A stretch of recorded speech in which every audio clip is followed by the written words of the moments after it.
It was 11:04, May 13th, 2018. Devin Decker had just finished watching an episode of Black Clover.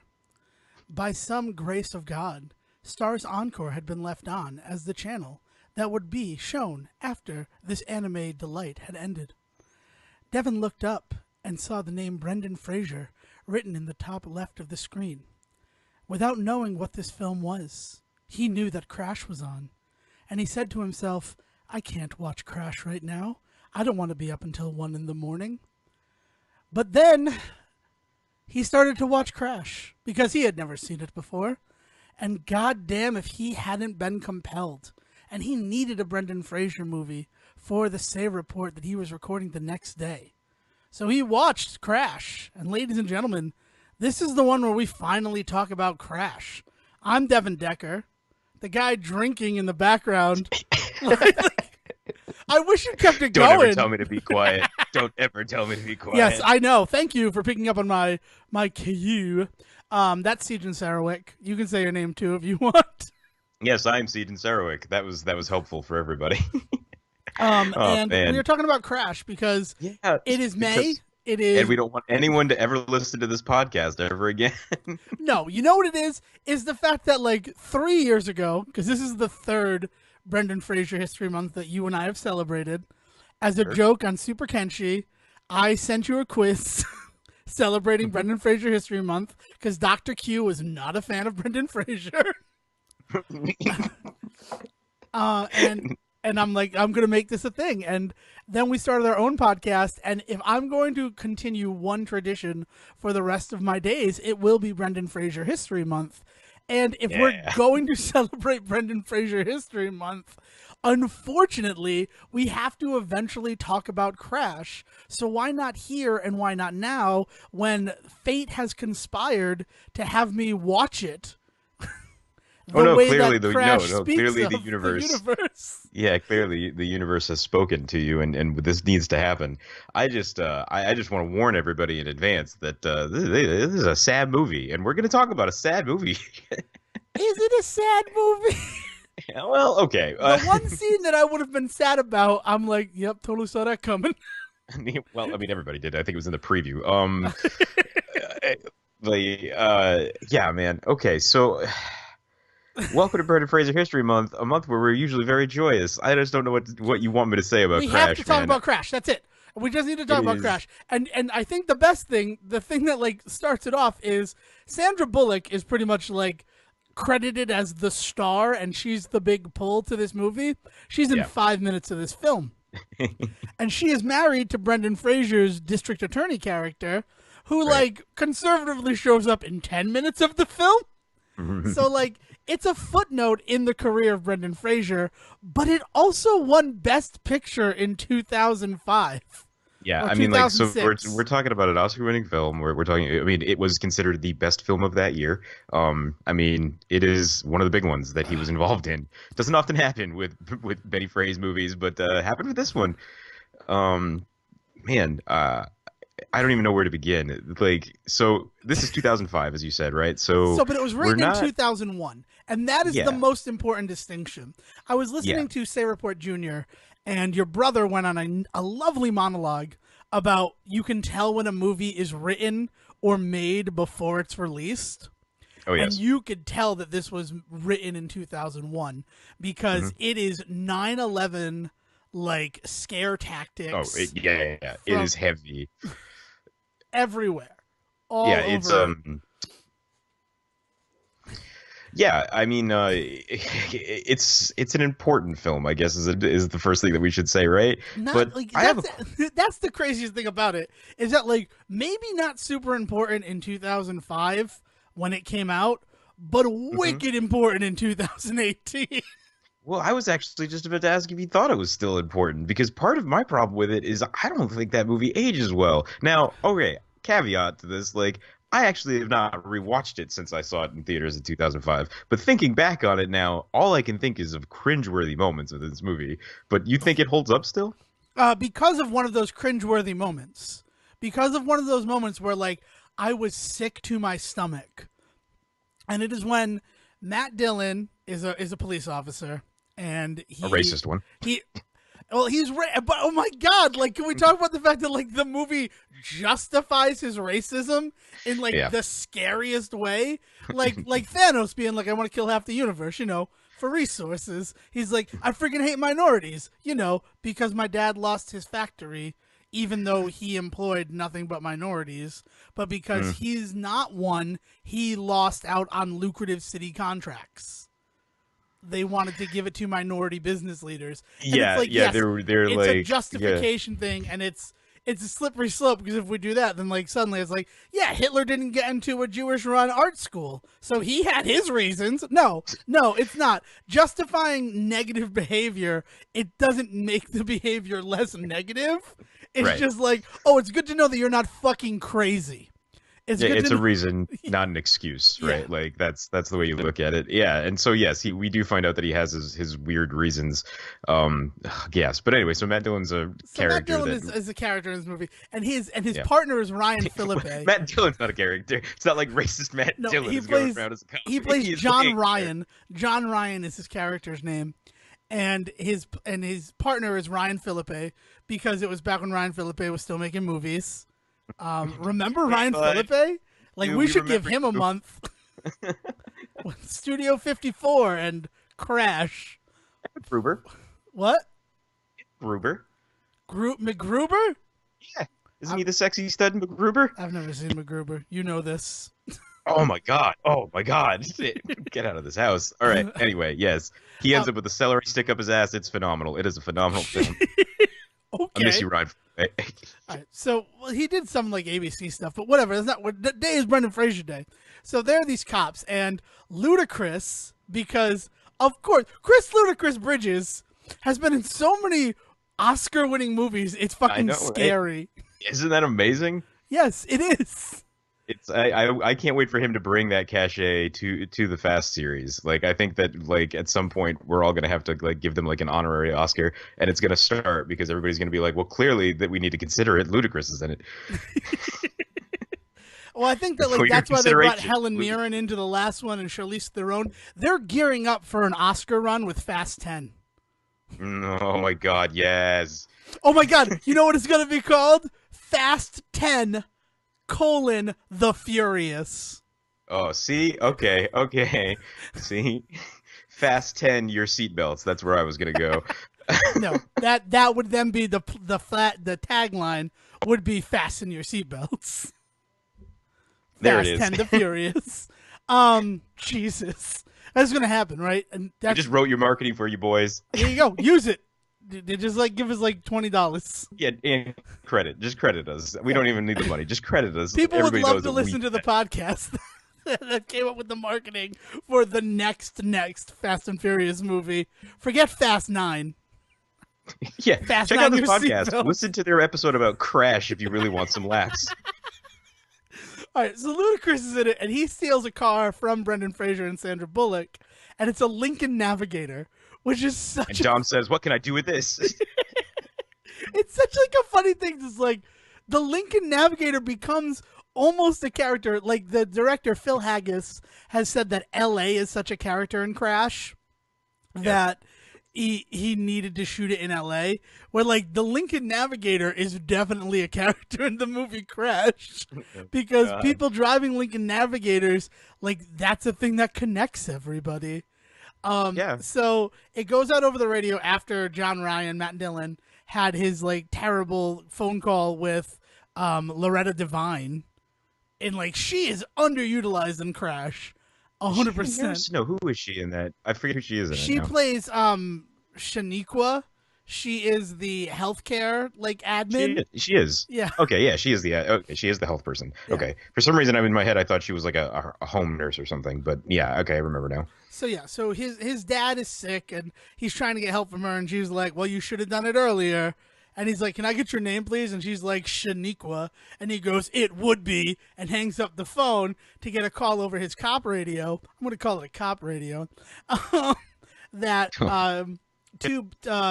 two black suspects have stolen a Lincoln Navigator, and a Lincoln Navigator drives by with a black guy driving it. And Ryan Phillippe's like, that's clearly not the guy. What are you doing? We have the license plate. That's not the license plate. Please leave this car alone. But Matt Dillon is all pissed off and wants to get his anger out.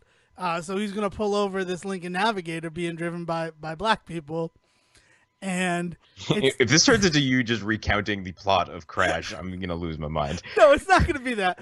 But no, because like this is supposed to be a moment. This is the big scene. This is the big scene that like this is the moment that is it. So it's Terrence Howard driving the car and his wife who like they do a really nice thing because like she sits up because clearly she was sucking Terrence Howard's dick because he was in the Empire long before Empire. And she looks white. Like there's this moment where it looks like it's a white woman. So like it extra incises Matt Dillon that that Terrence Howard is with a white woman. Like it's like all this crazy subtext that you need to pick up based on like quick shots. Yeah. So then he pulls him over and he sees that she's black. So he's like, "You're gonna have to step out of the car." And he starts giving him the fucking business. So she's like a little bit drunk and she's like, "No, we're not getting out of the car. What are you doing?" Da, da, da, da, da, da. So he's like, hands against the car. And he friggin' like molests the shit out of her. Like he clearly finger bangs her as a police officer. As this is like the terrible fucking scene of the movie, right? And it's like, and it's one of those scenes just like, oh my god, this is fucking disgusting. Like what an abuse of power. And Terrence Howard just sits there and watches because these are cops and he is a black man in LA, so he does not want to get shot.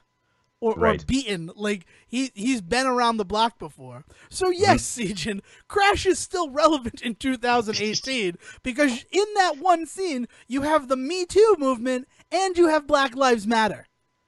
And it's like these are not new fucking issues. These are issues that we had honestly 17 years ago.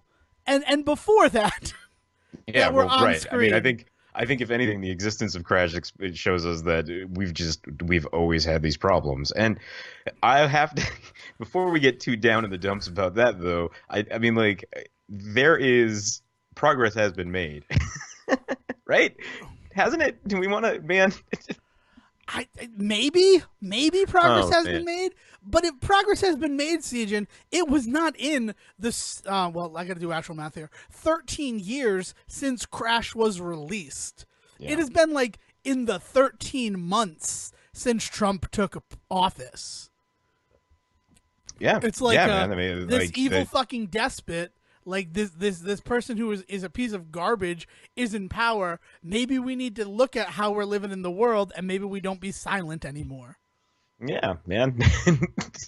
All right, let's do this. Let's go swinging. No, I'm not trying. I'm just saying that, like, but you're like, does it hold up? And it's like, weirdly, it does. And everything I read about Crash today is that like it is the least deserving Best Picture winner ever. Like everybody's like, no, Brokeback Mountain should have won. Yeah, and the reason it didn't is because the Academy is homophobic and right, like that's how I read it because I'm like, all right, but if you watch Crash, right, with the benefit of hindsight, not seeing it for that very first time in 2005, but with the benefit of knowing that like this won the Best Picture Oscar, it is such Oscar bait that like. If the Academy is upset that they gave it the Best Picture award, it's because they've like watched it again and been like, man, they fucking got us. Like they knew what we were looking for in a movie, and they served it up on 3 silver platters. Well, yeah, and I think that's the bigger issue that people have with it is exactly that, is that it feels like a movie that was just built and geared towards it, right?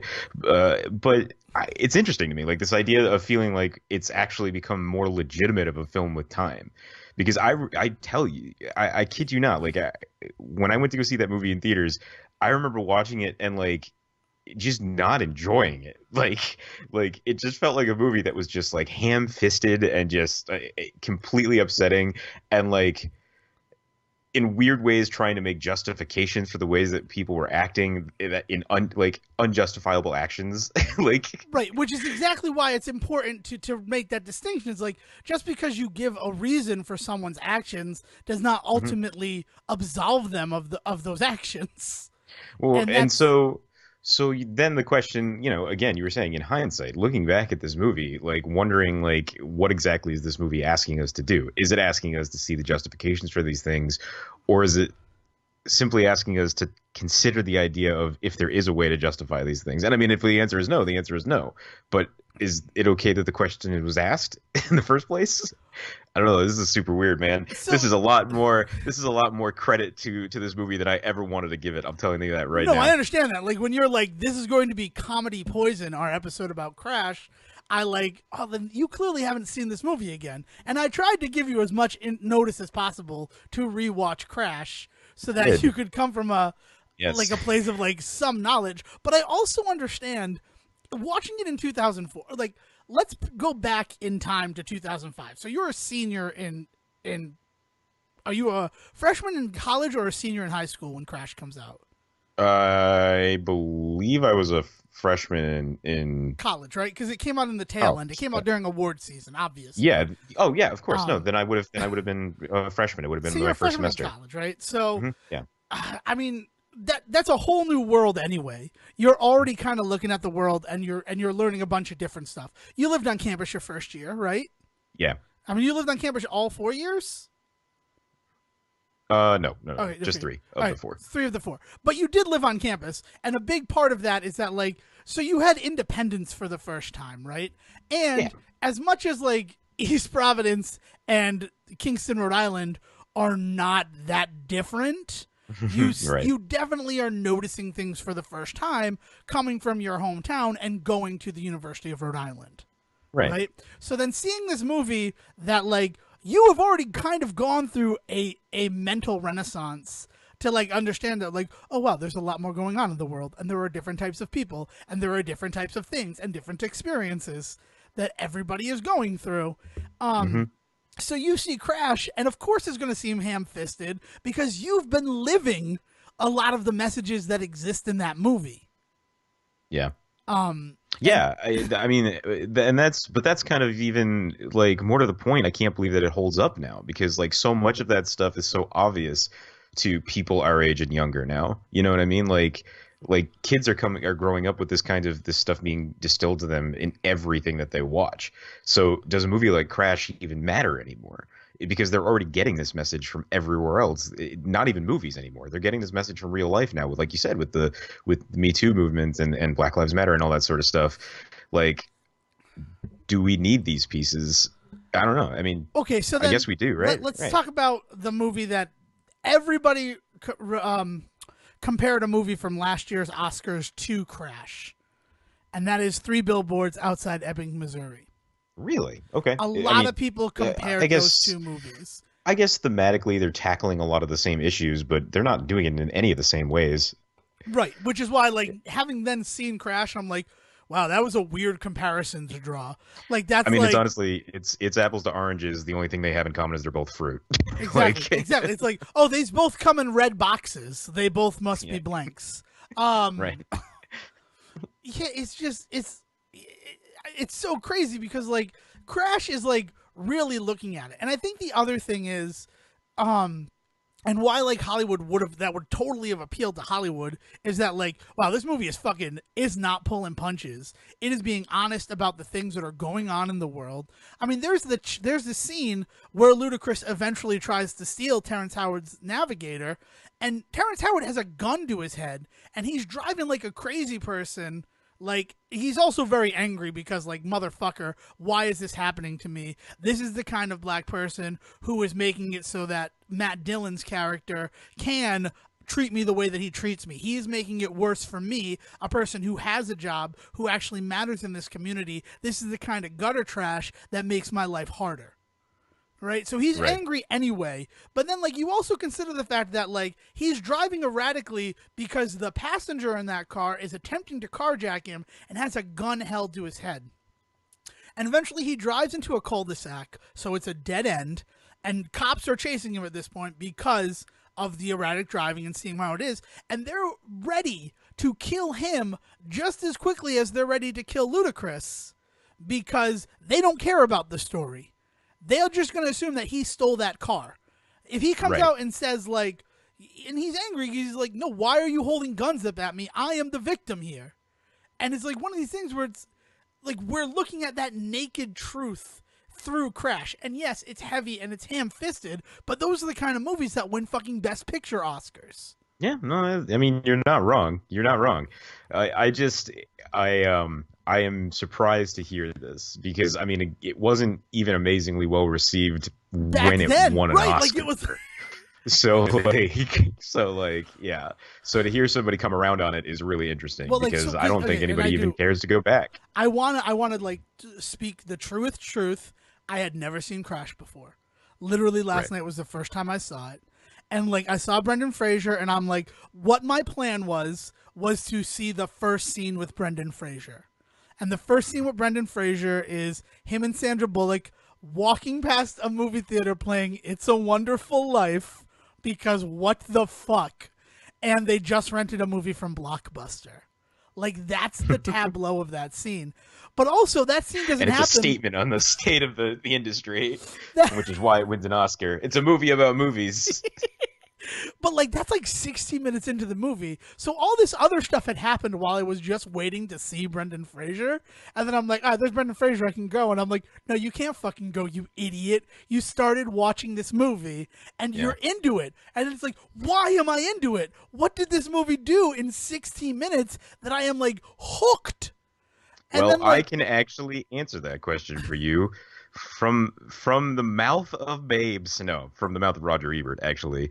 I was doing a little trying to catch up and trying to figure out like where I stood on this nowadays, and I still came around to not liking it, despite the fact that Roger Ebert like apparently loved this movie at the time. Did you know that? I believe it 100%. Yeah. Yeah. It's a great film. I love this movie. Can I like just tell you like straight up, if this movie were like just on, I would probably leave it on as background noise.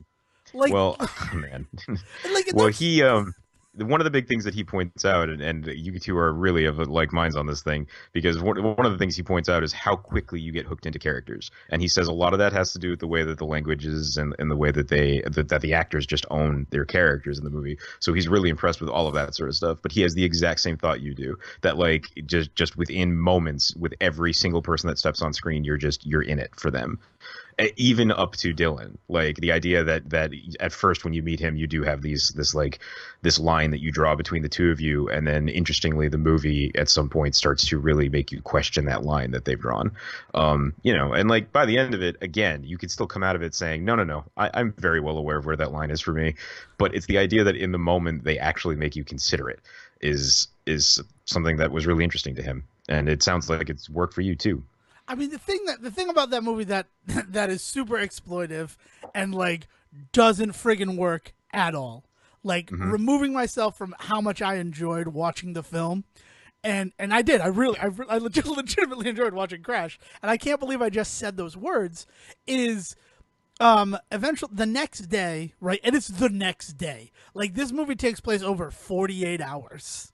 Oh right, yeah, and that is important. Ryan Phillippe goes to Keith David, who is the like lieutenant at the station, and is like, I need another partner because he's a racist fuck. And he's like, well, that would reflect badly on me. You need to come up with something else. And he's like, well, what else could I come up with besides he's a racist fuck? That I just don't like the guy. And he's like, no, that's not strong enough. How about flatulence? How about there's a flatulence issue? And Ryan Phillippe is like, what? With him? And he's like, no, with you. You have really bad flatulence, and you're requesting to have a car alone because you're self-conscious about it.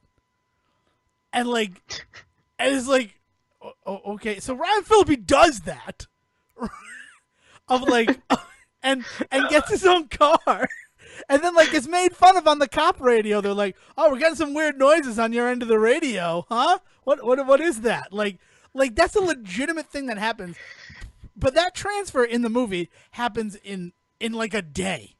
Like they come up with this lie, and the next day he is given his own car. So see, that doesn't work for me on a couple of levels. That whole bit doesn't work for me because, man, I forgot about this comedy gold in the middle of this movie. Oh my God, Ryan Phillippe's farty pants in the middle of this intense racial drama. Oh my God. Man, I don't even know how to handle this. I mean, like, it's terrible from a screenwriting perspective, and it's terrible from like a character development perspective. Like, what is going on in all this? It's terrible in like a believable, like, like it takes you out of the film a little bit because you're like, yeah. all right, so I understand if like that lie happens, and I understand if eventually Ryan Phillippe gets his wish, but not the next day. Not in less than a day, In no actually. Yeah, world. because And then so they're not paired up anymore, right? Like this was the straw for Phillippe, even though he, as a white man and a police officer, should have stepped in and stopped him from molesting Terrence Howard's wife. Like, right. like doing something after the fact, like Hey that. man, it's It's movies. Yep. It's movies. Yeah. No, it's not movies. It's real world. That's also That a is, problem in the yeah, real world. right. And when people are like, well, there's cops out there that know to stop this stuff, but they don't do it in the moment is the problem right now. Yes, But you're not anyway. wrong. So he goes off and he has his own little Ryan Phillippe adventure. He actually winds up saving Terrence Howard's life.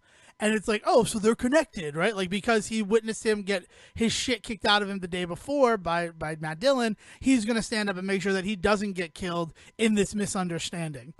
But then what happens to Matt Dillon? Oh, Matt Dillon is driving and he sees a crash, and there are no less than 4 car crashes in this fucking movie, which, like, we get it. We understand that, like, it's called Crash because there's 4 car crashes.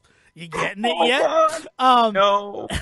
Oh no. Oh my God. Sorry. So that whole thing happens.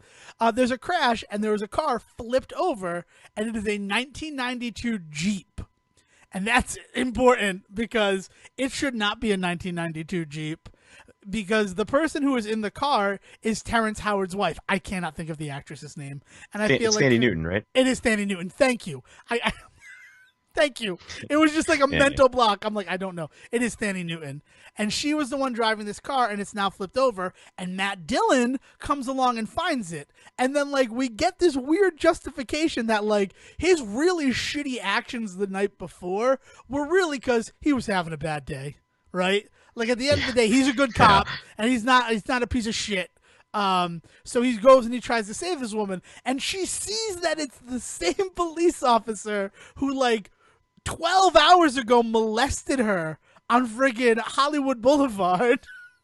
And she's like, no, I don't want you to save me. And it's just like, this is, like, that scene is tense as shit because they really build it up nice. There's like a car on fire behind them, and there's gas leaking, and they kind of show like the reverse fuse where like the gas is slowly trickling over to the fire. So if Matt Dillon can't get Thandie Newton out, then she's gonna die, and he's probably gonna die too. And it's just like, oh my God, what a weird fucking scene, because like the chances of that happening are so astronomical that like it almost takes away any punch or impact of what happens there. I mean, that's the moment. Like, it's moments like that I remember from that movie that make me think of it as like a Greek play. Like, they're not actual people; they're representative of actual people. If that does I that get make where you're sense? coming from. I definitely understand where you're coming from with that. Yeah, like you can't. Yeah, so in a weird way, I guess you kind of can't expect things like time and space to matter. And maybe this has to do with Ryan Phillippe's farty car too. Like, you can't really think about it in terms of like time and space. Well, it's you the just 3 unities. I mean, Crash is right? a beautiful example of the 3 unities. Well, or I'm going to use them. I learned about them. I'm going to use them. No, I mean, like, it's an abuse of them, but yeah, sure. Like, It uses them. You can't look at the movie and say, and like we haven't even talked about like Don Cheadle, who is in this movie as a detective, right? Like, this movie has so much going on in it, and Brendan Fraser in his 5 scenes, like. It's weird that he's the role, and he wasn't even supposed to be the role. They wanted it to be John Cusack. So, like, they wanted the guy who was Brendan Fraser before Brendan Fraser to do the role. And then they're like, no, we can get Brendan Fraser. And it's like, is he old enough to be playing this role? Like, if John Cusack were in the role, it would demand a lot more. Like, there'd be more presence to his performance. Not that Brendan Fraser doesn't do a great job, but there was like a moment where I'm like, he's a young district attorney. Like, it especially against like all the like old blood that he is acting against. And he does a good job, but like the craziest scene for him is that like his car got stolen and he's like, I can't fucking win this. Otherwise, if I'm like I'm not harsh enough on criminals, or I'm too harsh on the police for not doing it, and it's like one of those things where it's like, wow, it's like a damned if you don't situation. Like, he nails that so well, and then he's like, "We got to get a black cop picture because that'll be good for my numbers." And then like his campaign manager, like, "Yeah, you work very well in the black community," and it's like, what is happening? This movie is insanity. And it did. It grabbed me right from the beginning, and it pulled me to the end. And Brendan Fraser is in it, and I think, as far as I can tell, and I might be wrong, it is his only Oscar performance, right? Was he in anything else that got Oscar buzz? Or wasn't School Ties really big way back in the day? School Now, Ties? I don't know if School Ties. I might be giving it more. I might be giving it more credit than it's due. School but, Ties is an important film, but I don't know if it got any sort of Oscar talk. That's something to look into. Oh, you know what we're going to follow up the Crash episode with? School Ties. Because nothing like... Oh, no, we're not following it up. That'll be Might for as well next just do Gods year's... and Monsters and just do this entire just depressing... No, we're going to hold it for next year. Because I would like to watch School Ties again, and I am not in a headspace to watch School Ties right now. But I wonder why. Yeah, yeah. But yeah, so it's Crash. It's a movie. We didn't even talk about the Michael Pena plot line, which is where as the security guy, right? Where he comes to install the security system or something? He is a locksmith. A locksmith, that's what it is. It's the lock on the door. So you first meet Michael Pena as he is fixing the locks in Brendan Fraser's house, and Sandra Bullock is like, "I want the locks replaced again tomorrow."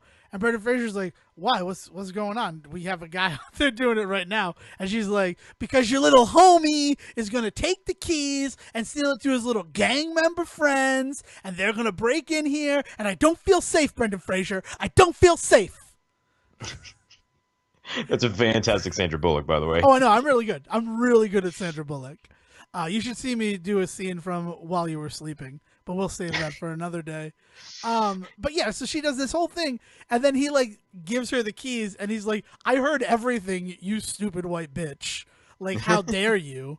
And then he goes home, and you see that he is a father, and he is a good father. He is working to take care of his family, and his daughter is afraid because the reason they had to move is a bullet came flying through her fucking window. Yeah. So man, it's a fantastic plot line like, for that him. Plot line and is that whole so. piece of it. I mean, Michael Pena is a treasure. I fucking love Michael Pena so much. And he does this whole speech to his daughter to make her feel better about his invisible, impenetrable cloak that he wears all the time. And that he's going to give it to her because now she's 5. And he was supposed to give it to his child when she turned 5 years old. And it's like this like really emotional moment. I'm crying. And then he like leaves because his daughter is sleeping underneath the bed because she's so afraid that another bullet is going to come and that they're going to have to change their life again the way that they did before. So then he leaves and he's like, "I'm a good dad." And then he gets a beep saying that he needs to go fix another lock. And it's at a Muslim-owned, not Muslim-owned, that's rude because they I don't know what they are. They're not from Afghanistan. They're not Afghani because they make that distinction. But like the movie doesn't actually give you a lot of information as to what race they actually are. Well, I wonder if that's purposeful, right? If the idea is like you just see this character on screen that happens to have a specific skin tone and look to them, and you start making assumptions, and then the movie turns around and makes you like. Well, let's talk about the fact that like Phil Haggis specifically cast Korean actors in the role of the Chinese couple because he knows that non-Asians can't distinguish between them. But I'm like watching, I'm like, this guy's Korean. This lady's Korean. They're speaking Chinese. What is happening here? And the reason why is because the guy from Lost, he's like part of that whole storyline. And I'm like, these are very clearly Koreans. So yes, you're right. There may have been some deliberate casting choices with these. Well, and deliberately leaving information out of the script, right? Right. And, like, so that like, and I think that's the other thing too, is that like Crash holds up a mirror to you, and you have to be like, "Oh, am I a racist piece of shit? Am I?" And right, Crash wants you to have to say yes. Crash doesn't want you to be like, "These are Korean actors playing Chinese people. What the fuck is happening?" Like by doing that, Crash is like, "No, how dare you? How dare you not get tricked by me?" I don't know what I'm doing now. I'm now personifying Crash as like a vindictive evil creature. We're only talking about this, I promise, for 6 more minutes, hopefully less. Because we have other fun things to talk about. And Star Wars Episode 7. That's all I'm gonna say. Fuck you. You beautiful man. So it's just like this movie. So he goes to this guy's shop and like the back door is it. So he fixes the lock and it's like it still won't close and he's like, yeah, your issue isn't the lock, the issue is the door itself. You need to get the door replaced. And the guy who owns the shop, he don't want to hear that. He's like, oh, your friend do doors? Your friend does doors and that's why you're telling me this? And yes, like, what a great time for you to do accents in the middle of this. That's what he does. That's how the guy talks. And like honestly, that's his accent the entire movie is that. And it's one of those things where like based on what we just said, is that really how this actor talks or is that what he was told to talk like? Yeah. Like was it a directorial choice? Like now you're making me question Crash and I got to watch it again, you bastard. But like, so he's thinking that like Michael Pena is trying to screw him out of more money, and it escalates the situation to the point that Pena is like, you know what, I don't care. I'm not going to take any money from you. I'm going to throw this away. I can't deal with this, right? Because he understands. He's like, I'm trying to do this guy the right thing. He's not having any of it. I want to go home to my fucking kid, right? My life is better than what this guy is throwing off. Like It's like this moment where like he acts like the bigger man. And then because the guy doesn't get the door fixed, his shop gets broken into and vandalized. And he calls to put in an insurance claim. And they're like, well, we have on record that you had a locksmith here yesterday. He replaced the lock, but then told you that the door was the actual issue. So by not replacing the door, you assumed liability. So this guy is so upset that he's not going to be covered by insurance. Where like me, my argument would be, I called somebody to do the door. They couldn't be here till the morning because it was 3 a.m. This is like you didn't get this fixed within the last 12 hours. What is wrong with you? It's like, come on, guys. Like you need to give me a chance. Like I called and no one was available to sell doors at 3 a.m. in Los Angeles. I was just as surprised as you were.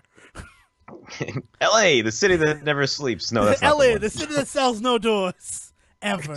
We got to bring them in from the valley. San Francisco. You want doors, you go to San Francisco. If you're going to San Francisco, be sure to pick up a couple of doors for me. Please wear that door in your hair. So instead of being like angry at anything else, this guy places his anger on Michael Pena and decides that he wants revenge on him. And he bought a gun in the beginning of the movie to protect the store, right? Like all good convenience store owners do, I guess. We have a gun hidden in our fake counter area. Didn't make any sense. As we've been led to believe by movies, at least. Yeah. So he takes the gun and he tracks down Michael Pena using the thrown away invoice that this guy did not pay, right? Like he is acting like he's the one wrong. He didn't pay Michael Pena for work, right? He's lucky that Michael Pena didn't give this guy amnesia and make him believe he was his wife. That's an overboard reference. Like, seriously, he did a job the guy refused to pay. Michael Pena's the bad guy in this guy's head. Yeah. So he tracks him down, and he holds Michael Pena at gunpoint, and the daughter sees this because it's happening on the front lawn, and she's like, no, Daddy doesn't have his cloak. So she runs out to shield him as this guy pulls the trigger, and you're like, holy fucking shit, if this kid just died, I'm done with you, Crash, right? Like, it's been a pretty fun ride. I've enjoyed myself, but you kill this fucking innocent kid by this guy, I'm done. I'm fucking done. But luckily, the guy's daughter had the forethought to know that her father has no right owning a fucking gun and bought blanks for it. So it's like treated like this miracle, sheath my angel moment. But really, it's just like, no, your angel is your daughter. Otherwise, you would have killed a fucking kid. And think about this fact. You would have killed this dude's daughter when, like, you dote on yours. Like, this Crash is, like, 3 different movies having an orgy.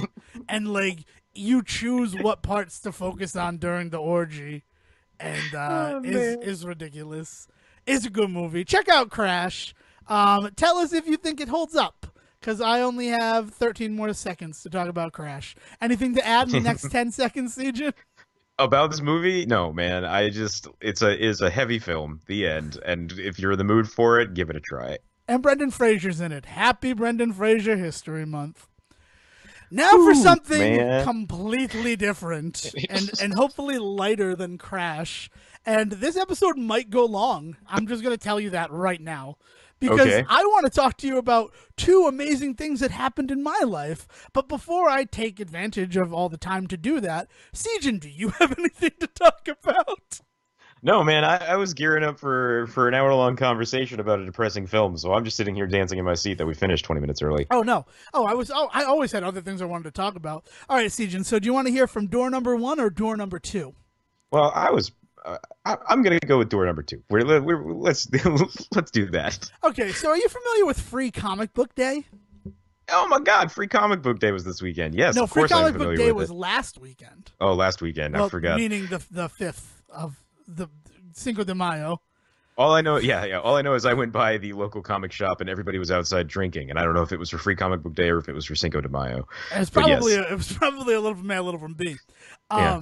So now, in the grand tradition of too much of a good thing, the second Saturday in May is Free Video Game Day. What? Wait, I missed something. Okay, so it began in Canada like 2 years ago. On that day, you get a free video game. If you go to like a video game store, like a game shop, you are gifted a free video game. And it's a way to bring up and bring to attention these smaller game stores, right? Like not like a GameStop, but like a mom and pop owned video game store. Right.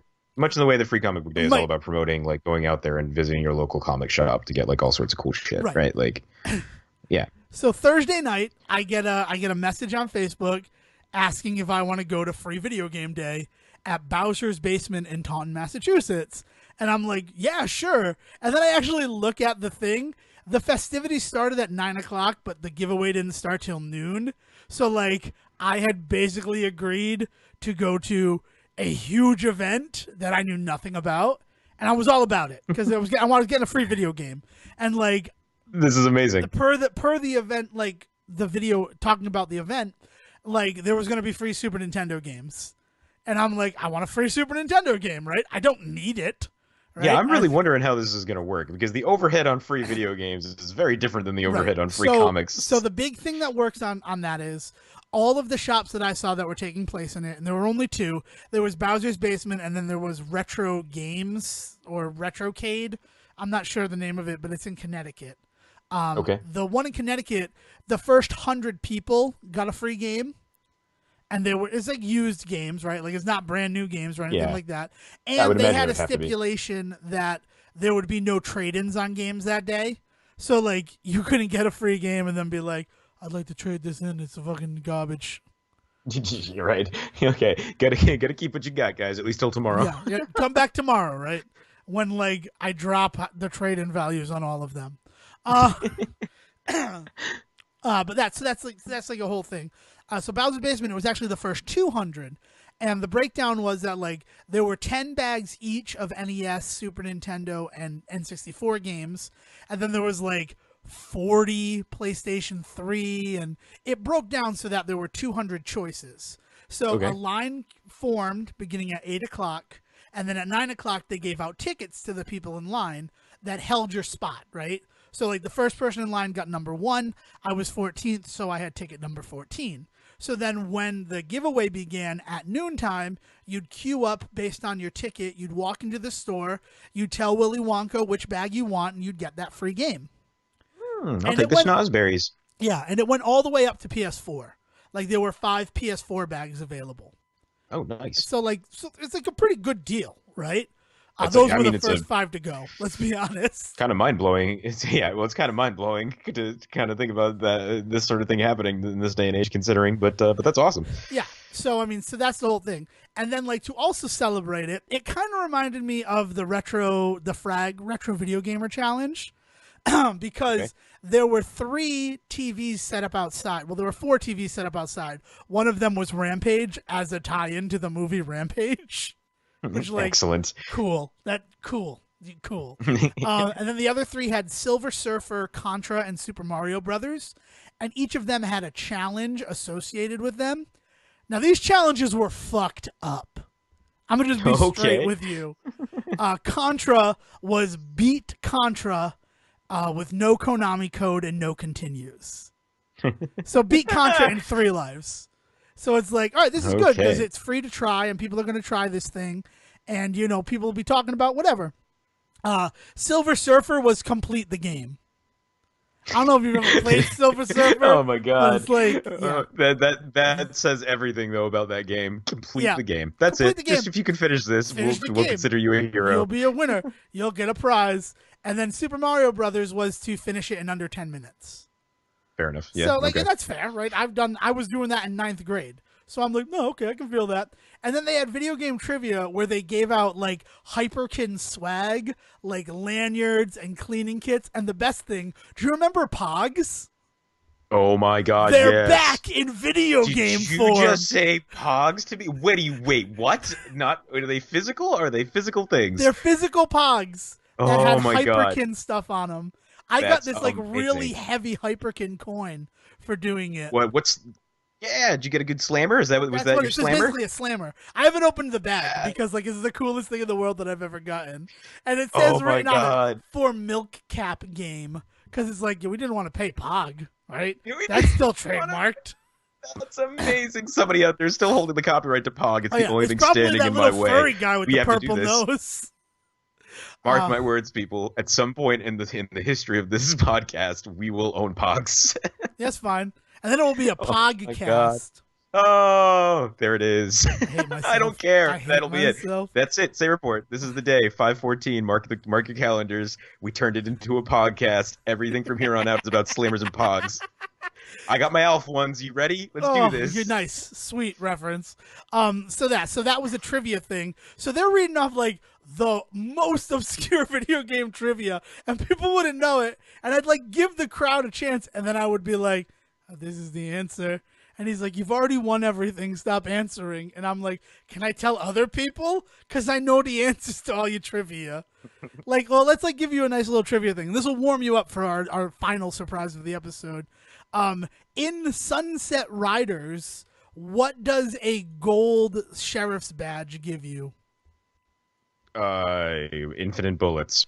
No, you have infinite bullets to begin with. I haven't played Sunset Riders, so I don't know. What does it give you? Rapid fire. Oh, that was close. What was Star Fox for Super Nintendo's title in European markets? Sexy Phalenicus. I don't know. It was Sexy Phalenicus, later changed to Starwing. After... So, like, those were the kind of questions. So that was the whole thing. So we do that. We're having fun. We get our tickets. We signed up for the cornhole contest, even though it was raining, so that never happened.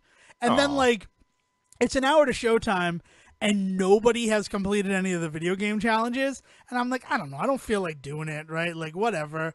And Jeff, I went with Jeff, right? He's like, I'm making you do it. Go beat Super Mario Brothers right now.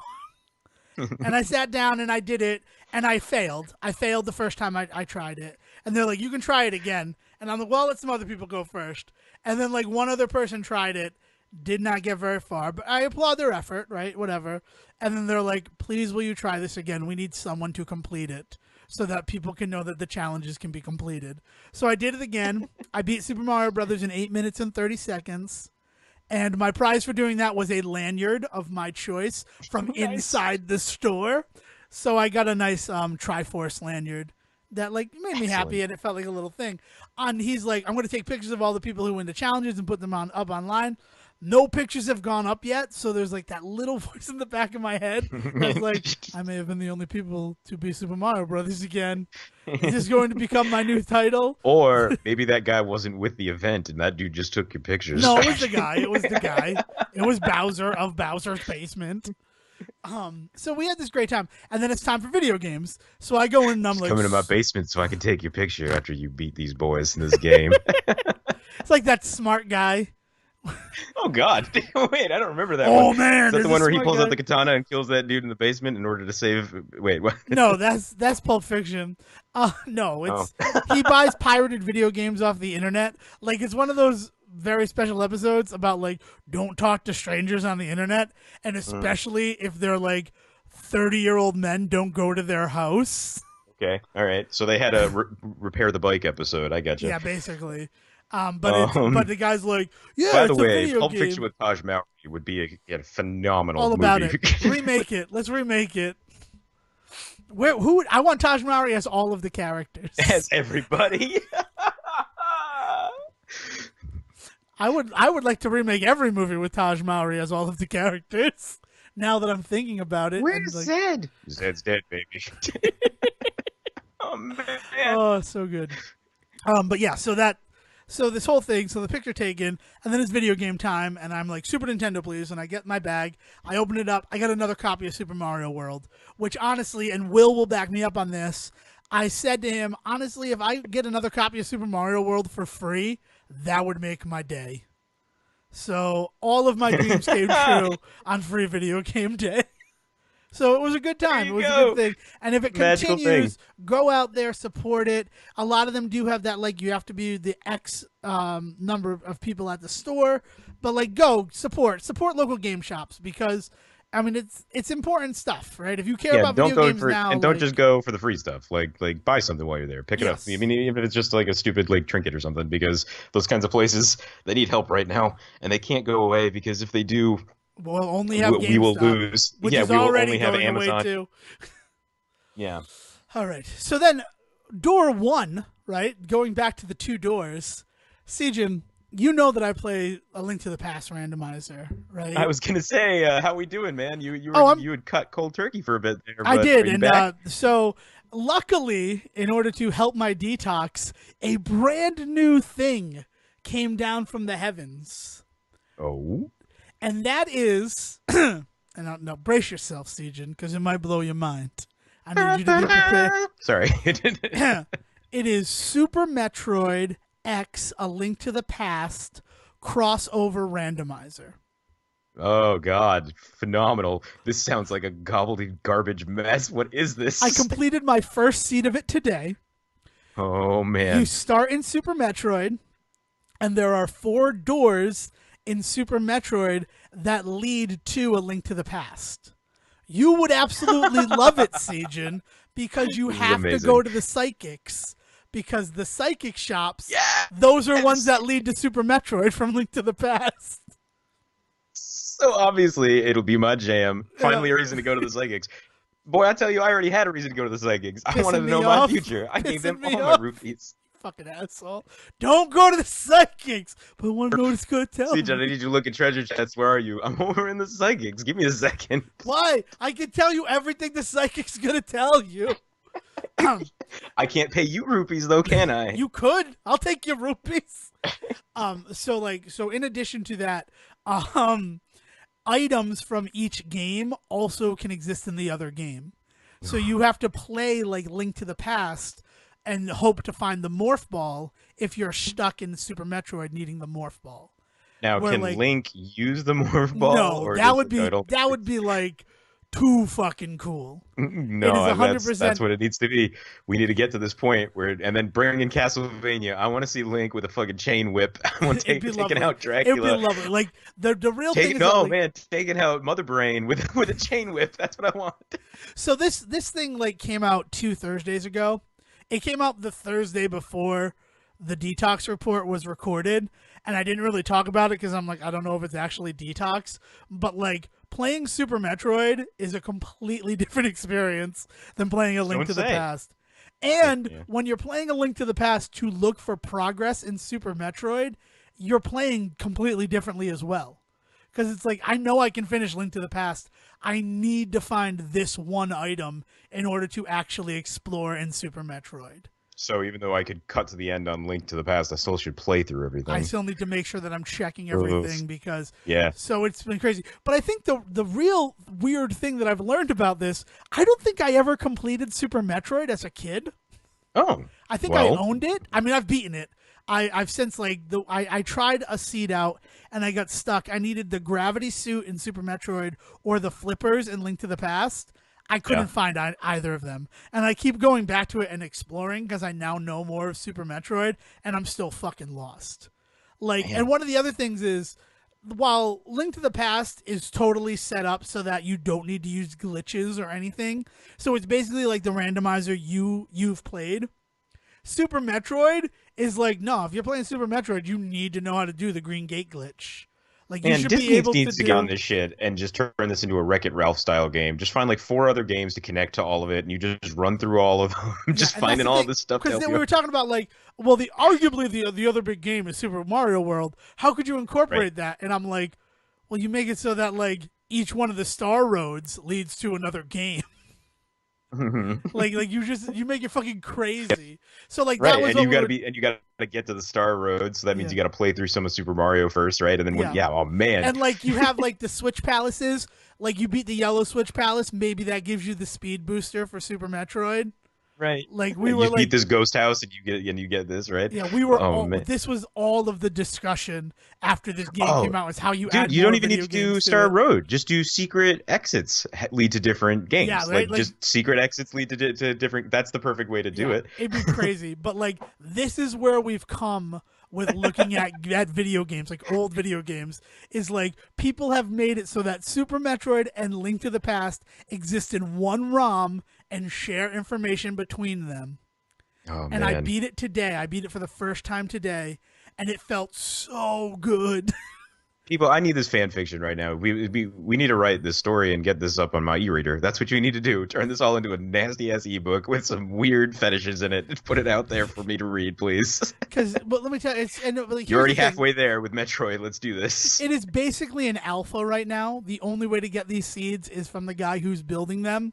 Yeah. So like it's not even in beta testing yet, because you really shouldn't generate your own. Like right now, it's like, I would like to be in control of all seeds that are generated and tested. Please do not distribute if you're trying to build your own, because he's put the bare bones out there. So it's like crazy that this is where it's come. Well, maybe one of the problems that you're having with that seed that you're playing right now is it might just be impossible to win. Nope. Definitely every seed that's been released has been beatable. The issue that it is 100% all I have left to do in Super Metroid is beat Dragon and then go kill Mother Brain. So there's a lot more locations I don't know about in Super Metroid, but Dragon, you need to have the gravity suit to leave. Like that's how the game is initially coded. And I have looked at both of the other methods to beat Dragon and then leave that world. And like I can't do what is required right now. Like I have to learn like professional high-end strats in order to leave that. If that's even where I need to go, or it could just be like a missile upgrade I forgot to check, or the game could want me to do like a Meridia without the gravity suit in order to find the gravity suit. Like the one I finished today, right? Yeah. So the 4 locations in Link to the Past, I'm going to use Link to the Past, I know it better, that lead into Metroid are the psychics always lead to Criteria, the map room in Criteria, the exit of the old man's cave on Death Mountain. If you go in that entrance, it takes you to Norfair, right when you get into Norfair. In the Dark World, if you go to the Flute 5 spot, and you go into the cave behind it where Hamburger Helper is, that leads you to the Meridia refill room. Nice. But that also can be gotten by the Ice Rod Cave in Dark World as well. Like they coded that really cool. The amount of information that you need to retain in your head in order to play through ridiculous. 2 games at once is insane. Oh my, it's nuts. And then the last one is the Great Fairy Fountain in Misery Mire. Oh my god. Connects you to the Golden Chozo refill room. And and honestly, that was my big issue in this first one, that I like was lost on those 2 things. I'm like, I have no more progress. And I was like reading through and they're like, yeah, make sure you check out the Great Fairy Fountains because some of them are connectors too. So I like went to all of them and found that one. And I'm like, oh, okay, this is new stuff for me to look for. Maybe I'll find one of the items I need here. Did not find it. But then in the one I completed today, I had to go through Super Metroid and get to that room in order to access Misery Mire. And inside the Misery Mire dungeon were the Titan's mitts, which are usually required to get into Misery Mire. So, like, they are fucking with all sorts of logic. It's just a great time. So if you like Super Metroid, look for it. It's only available through the Discord right now, but if you look around the internet, you can find this stuff, and it's worth a try. It's a fun time. Which brings us to the last part of our show, and the reason why we're going over. Oh, we should have a theme song or something. I didn't write a theme song, right? It's nice enough that we have this quiz. It's Brendan Fraser History Month, and it wouldn't be a Brendan Fraser History Month if we didn't have quizzes to give to me and Sejohn to make us prove that we know absolutely nothing about Brendan Fraser, and that's why we need to dedicate an entire month out of our year in order to in order to learn about him. Yes. Yeah. All right. So I sent out the call to arms to all of you out there. We're still accepting submissions. So if you do have a quiz you want to send to us, send it to thesayreport@gmail.com. And in the subject line, put the host name that you want to take the quiz. So if you want me to give the quiz to Sejohn, put for Sejohn in the subject line. Because then Sejohn will know not to read it. And right. I won't spoil it because I'm really the only person who checks the email. So this was submitted to us from Kevin Thibault. Thank you very much for the content, Kevin. And this is the Brendan Fraser IMDb trivia quiz. All right, here we go. There are 10 questions. I will name an IMDb trivia fact from a Brendan Fraser movie. Sejohn, all you have to do is tell me what movie it is. Oh my God. Okay, let's do this. All right, this seems this should be a good time.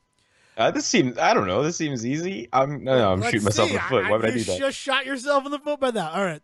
So question number 1. The crew could not film in the country this movie takes place in due to that country's unstable political conditions. Oh, this has to be The Mummy, right? It or is one the of Mummy. the mummies. That's 1 point for Sejohn. It's got to be, yeah. It's the Mummy. You've already gotten it correct. See, yeah. See, he knows what he's talking about. Question number 2. Joel Hodgson of Mystery Science Theater 3000 did an early pass on the script for this movie. The Mummy. It's not all The Mummy. Do you want to take another guess? Maybe like I was banking on maybe for a second. Maybe Kevin didn't think to change movie pages. Do you want to have another What guess? is it? Which is it? It's George. No, I don't know. It's George of the Jungle.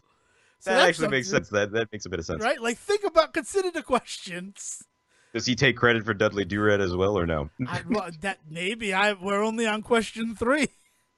All right. 2 of the actors in this movie also appeared in the film My Blue Heaven. Oh, Looney Tunes Back in Action. That is correct, Sejohn. Yes. 2 for 3. Steve Martin, right? What? Rick Moranis and Steve Martin, yes. Is it Rick Moranis and Steve Martin? That's correct. I believe so.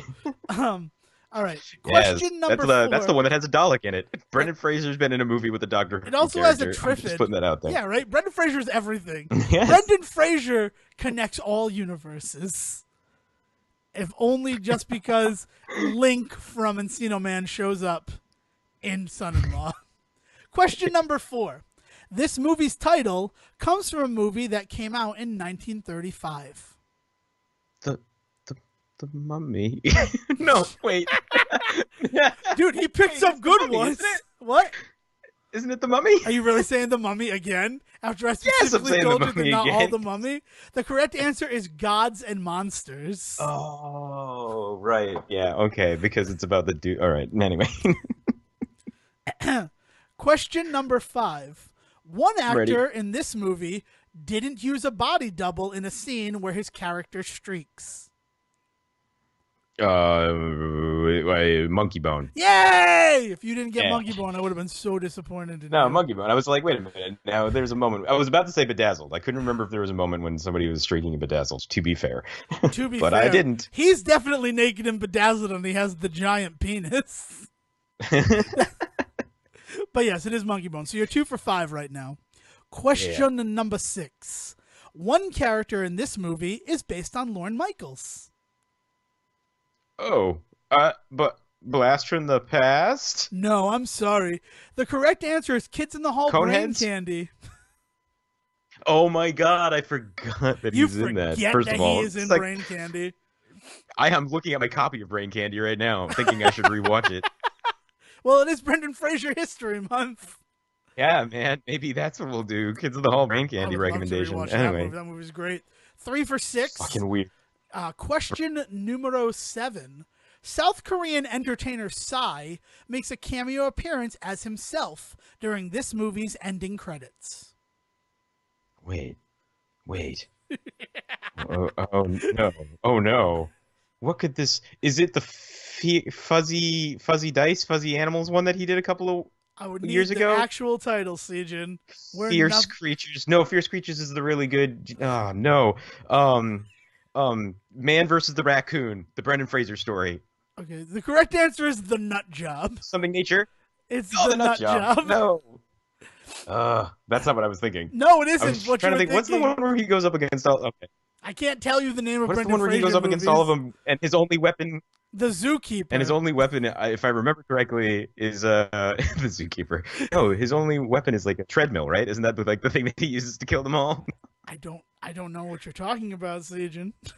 Tell We're me going when to go you- to question number 8. The main character's brother is named for famous playwright Maxwell Anderson. He did a good job on this quiz. Oh, I'm God. gonna School pause right Ties. now. What? School Ties? I'm sorry. The correct answer is Yeah. Journey to the Center of the Earth. Oh my God. I was thinking it was a classy one. All right. All right. Question number 9. Sejohn doing a lot worse than he was doing before with only 3 correct answers. Hey now. This I got a movie, chance to go 50-50 on this. This movie was not screened in advance for critics. Oh, if I could remember this particular...